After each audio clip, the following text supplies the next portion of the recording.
অসমৰ হাৰ্টথ্ৰব জুবিন গাৰ্গে কিছুদিন আগতে ৰাজীৱ হদিয়াক লৈ দিয়া এটা মন্তব্যই বৰ্তমান ছ'চিয়েল মিডিয়াত ভাইৰেল হৈ আছে। ইতিমধ্যে এই মন্তব্য শুনাৰ পাছত একাংশই কণ্ঠশিল্পীগৰাকীক সমালোচনাও কৰিছে। গণশিল্পী ৰাজীৱ হদিয়াৰ মৃত্যুত কণ্ঠশিল্পী জুবিন গাৰ্গে ৰাজীৱ হদিয়া কোন চিনি নাপাওঁ বুলি কোৱাত বহুতে কণ্ঠশিল্পীগৰাকীক এতিয়া প্ৰশ্ন কৰিছে। জাতি মাটিৰ গীত গোৱা গণশিল্পী ৰাজীৱ হদিয়াক চিনি নাপাওঁ বুলি কোৱাত কণ্ঠশিল্পী জুবিন গাৰ্গৰ অনুৰাগীসকলে বহু কষ্ট পাইছে। জনতাৰ শিল্পী ৰাজীৱ হদিয়াক জুবিন গাৰ্গে চিনি নাপাওঁ বুলি কোৱাত প্ৰতিক্ৰিয়া প্ৰকাশ কৰিছে বজ্ৰকণ্ঠ উমানন্দ মুদৈ মৰাণে।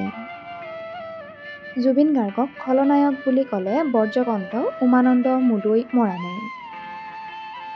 লগতে তেওঁ কৈ গ'ল, জুবিন গাৰ্গে কৰা এনেবোৰ উদ্ভণ্ডালিৰ কাণ্ডই তেওঁ অনুৰাগীৰ সংখ্যা কমাই আনিব। লগতে তেওঁ জনালে যে উজনিৰ প্ৰগ্ৰেমবিলাক বয়কট কৰাৰ কথাও। উমানন্দ মুদৈয়ে জুবিন গাৰ্গক লৈ কি প্ৰতিক্ৰিয়া প্ৰকাশ কৰিছিলে চাওঁচোন আহক। কেৱল মদৰ নিচাত 8 PM পিছত বুলি খুব এটা চৰ্চিত এটা বাক্য আছে। 8 PM পিছত হোৱা কথা বতৰাবিলাক জুবিন গাৰ্গৰ সঁচাকৈ খুব ভয়ংকৰ। এই গোটেই জোকাৰণিটোত খলনায়কৰ ভূমিকাটো আজিৰ তাৰিখত আমাৰ জুবিন গাৰ্গ ডাঙৰীয়াদেৱে স্পষ্টভাৱে লৈছে।